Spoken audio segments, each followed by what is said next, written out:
Well, hello everybody and welcome to my channel. And today I'm going to cover, and I've been asked by quite a few guys to cover level 2. It's a bit of a head scratcher. A lot of people don't actually understand what level 2 is about. So I'm just going to pull a screen up. Now this is just a screenshot of some level 2 from last week. And this applies to AIM, the alternative investment market. Now, level 2 is basically, it gives me, as an investor, an advantage over the guy that doesn't have it. And it's a snapshot, it's an insight into what we call the market makers, the guys that are actually buying and selling our shares and what they're up to. And personally speaking, I couldn't trade without it. The analogy is it's like trying to row a boat without oars, and it's that important to my trading. I take level 2 through Interactive Investor, and that cost me about £20 a month. Now, considering a lot of us guys are dealing in thousands and thousands of pounds worth of shares, £20 a month is nothing, and you pay that for, well, you know, a mobile phone subscription. It's nothing, and for me, it's absolutely essential. So let's get back to the screen, and let's try and explain to you guys what's going on. So people get daunted by all the numbers and letters and everything else, but once you get to know it and understand what it's actually about, it's very easy to understand.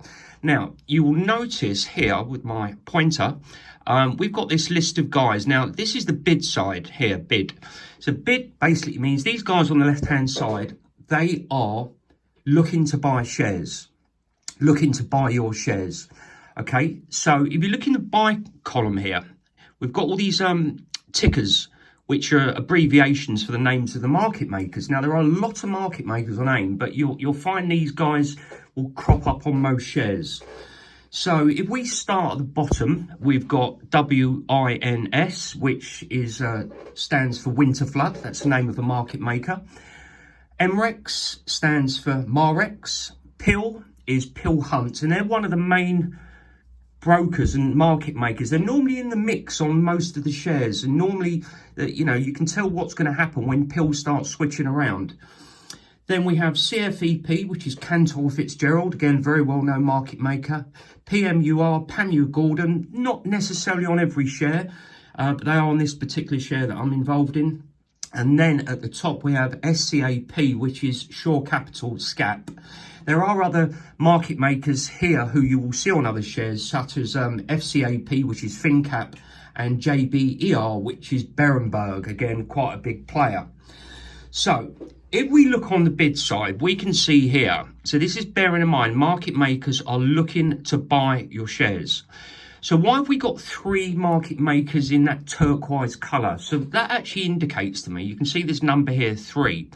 So we've actually got 3 market makers who are on the bid side. So 3 guys, 3 market makers are looking to buy shares all at the same price, 0.8. So that to me is quite positive for a share when market makers are stacked on the bid. And then the guys underneath them, PIL, MREX and Winterfloods, you can see they're on all different share prices, 72, 75, 78. So they're not in the mix. They're not actually bidding for your shares at the moment, but that can soon switch round. And then we flip over to the ask side, which is here, and we have 1 market maker, which is Peel Hunt on 0.83. Okay, so that is what people always say to me on Twitter. What does 3v1 mean, Profit? And it basically means we've got 3 guys all bidding for the same against 1 who is selling.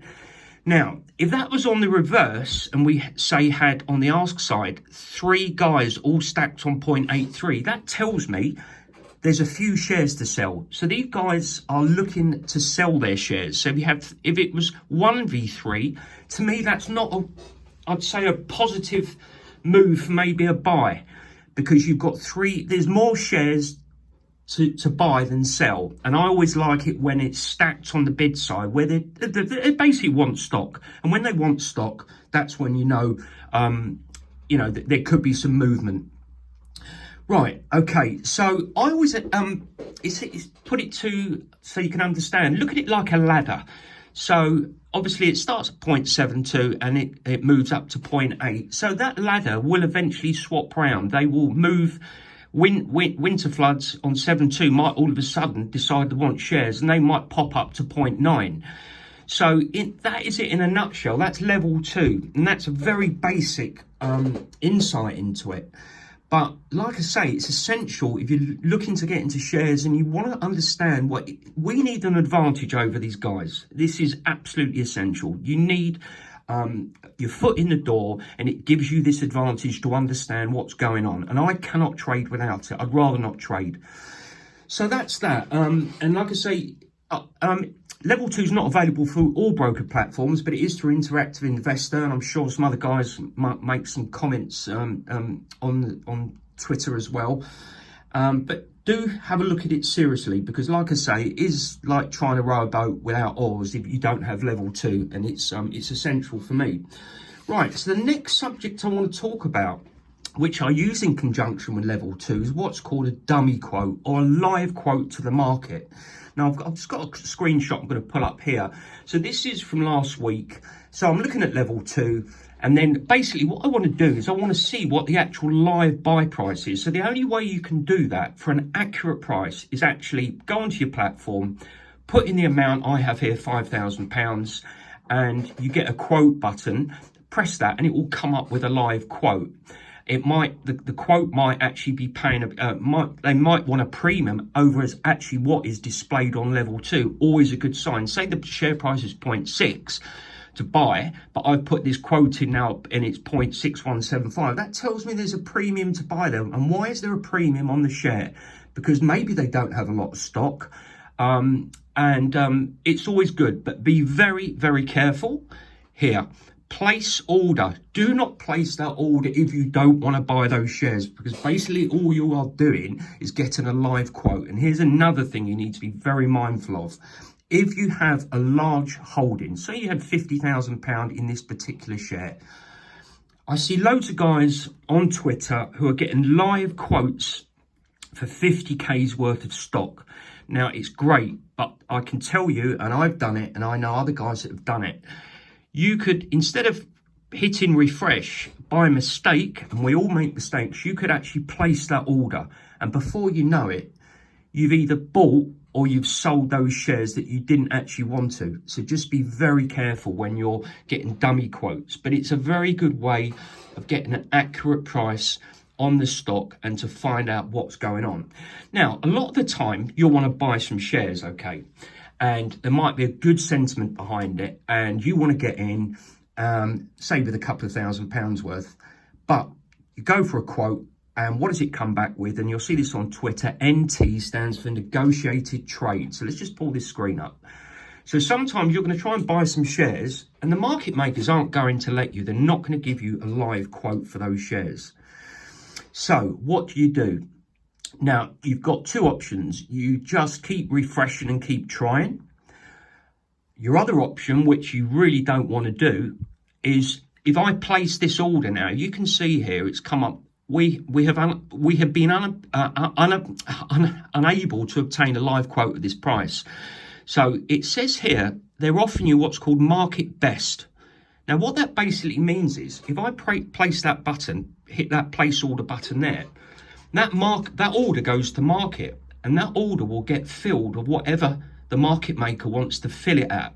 So you're basically saying, right, take my money and come back to me with what you think I should be buying these shares at. And I'll tell you now, that is not the way to go. Do not place an order, because you're just playing into their hands. And I've seen people do it, and it could come back 0.7, and you've just either sold a load and lost a load of money or paid too much. So be very careful about placing an order at market best. That is not what you want to do.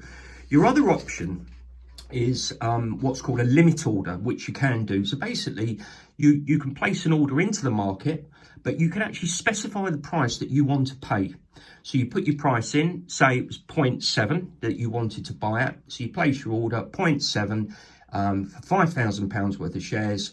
And you can also choose a time scale on how long you want that order to sit in the market for. So for instance, normally it's 24 hours. I wouldn't suggest any longer than that. So you've got that whole trading day for that order to be executed. And that for me is quite a good way. You could be a bit cheeky and put something in a bit cheaper, and sometimes they do get filled. So that's called a limit order, and they work very, very well. It might not execute straight away. It might not execute till close of play at 4:30. So again, limit orders, great way of selling or buying shares at your specific price that you request. And at the end of the day, if they don't fill that order, the order gets cancelled and the funds go back into your broker account. So again, I like using those. Better than a best market order. You do not want to do that. Okay, finally, I just want to talk about stop losses. Everyone always talks about stop losses. Now, stop loss is something that you can put in place to protect your account if the share price drops substantially. So what happens is, say the share price at the moment is 12p, but you put a stop loss in at 9p. So that means if there was a massive drop in the market, your shares would sell at 9p. The problem is, this is AIM we're talking about. It is the Wild West. And you've probably heard about this term before, a slut drop by the market maker. You might have some bad news from an RNS in the morning, and that market maker will use that bad news to drop that price through your stop loss. Your stop loss gets executed at, say, the price you put in.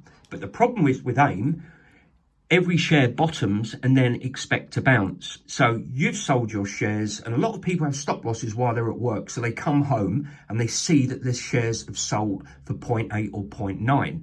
The problem is they then look back at their screen and they see the share price is shot back up to 12, 13 pence, which it does a lot of the time. It will bounce, and when they bounce, you are locked out of that share. Then you've got the dilemma. Do you buy back in now at a premium? Do you sit it out? Do you buy back in and the share price drops?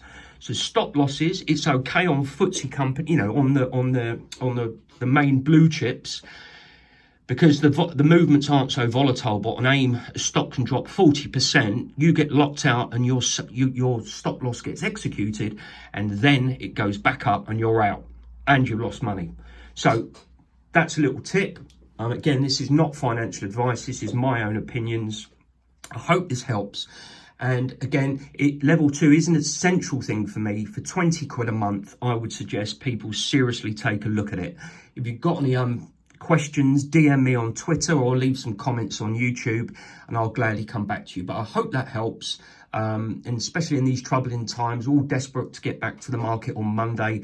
And I thought this might help a few of you guys. So I hope you've enjoyed the videos. If you have, put some comments in the box. Again, this is going on Twitter. If you want to put any comments on Twitter with some questions, please feel free and I'll come back to you. But I hope you enjoyed it. Whoops, just bashed the camera. And speak to you all very soon. Have a great weekend. Cheers.